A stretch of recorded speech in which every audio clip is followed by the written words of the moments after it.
The David Pakman Show at davidpakman.com. It's great to be with you today. Welcome to everybody who is watching us live on YouTube. We are live on YouTube. If you haven't heard about this, we are now live on YouTube Monday through Thursday, 2 p.m. Eastern Time, 11 a.m. Pacific Time. Hi to everyone who's watching from the I Love It When I Wake Up in the Morning and Barack Obama is President page, the We Survive Bush, You'll Survive Obama Facebook page, and the Too Informed to Vote Republican Facebook page. I'm going to tell you about a very strange story involving a Republican Texas state senator who also claims to be a doctor, Donna Campbell. Now, I don't understand the video I'm about to play. I've watched it a number of times. I have a transcript of the quote, and we can analyze it together and see if we can make heads or tails out of it. But in discussing a Texas Senate bill, which would essentially force almost half of the state's abortion clinics to close altogether, she argued that this is a good bill, Senate Bill 537. It's good to close abortion clinics because sometimes men have anal bleeding after colonoscopies. Now, I don't understand exactly what that means. So I think step one is let's look at the video of what she said and see if we can figure out what she's talking about. Well, there are errors in the abortion facilities that people don't hear about. Well, I see them sometimes in the emergency room, and let me tell you, the physician that does the procedure, they are not available.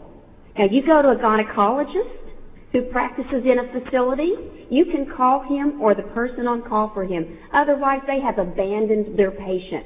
And I'm telling you, if we do not hold physicians, and I am a physician, and I am ready to hold the physicians accountable, but if we do not hold the physicians accountable to the same standards that we hold other physicians accountable for, bleeding after a polyp is removed from the descending colon after a colonoscopy on a man. He comes in bleeding in the emergency room from the rectum, and we've got a surgeon on call. But we don't have somebody on call for a lady who's hemorrhaging from the uterus from a procedure that was done at a facility that was held at less standard. So I applaud this bill. I jumped on this. Okay. Before we make an analysis, let's put the quote up on the screen, if we can, Natan, for people so they can get a look at it. After a colonoscopy on a man, he comes in bleeding in the emergency room from the rectum, and we've got a surgeon on call. But we don't have somebody on call for a lady who is hemorrhaging in the uterus from a procedure that was done at a facility that was held at less standards. So I applaud this bill. I jumped on this bill as a physician and as a woman.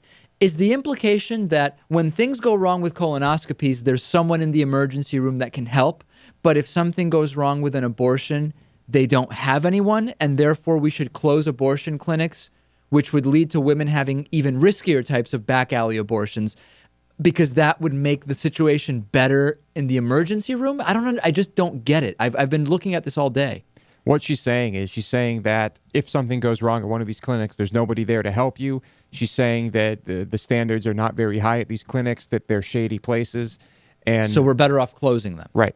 And then that'll reduce the number of people coming into emergency rooms, Natan, because of complications. Isn't that counterintuitive?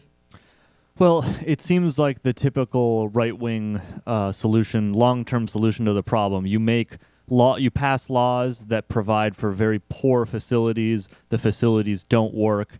And then because they don't work, you say you have to shut them down completely. Right. And what we should also be aware of is that according to the National Abortion Federation, legal surgical abortions result in death 0.0006% of the time. Usually it's from either an embolism or a reaction to anesthesia, which you could have having any type of procedure that requires anesthesia. So we have to take that into consideration. The reality is that in this country, these facilities are actually very, very safe. Now, of course, this also brings up the question of, well, if you have such problems because you don't have the proper staff at emergency rooms, we should really be looking at the Texas healthcare system. So really, she's admitting we've got a problem with Texas healthcare here, because even as safe as abortions are, she's really talking about a different issue, which is they don't seem to have the required staff and expertise in Texas emergency rooms, which is really a broader issue about healthcare.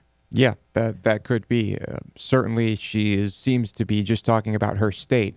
I think the thing to do would be to make sure that these clinics have the resources they need, and maybe I don't know, not cut funding to them, so that the types of things she's talking about don't happen. That's an idea. But no, I guess it's just just better to get rid of them. I'm shocked, Louis, shocked that this woman is a doctor. Me too. Yeah.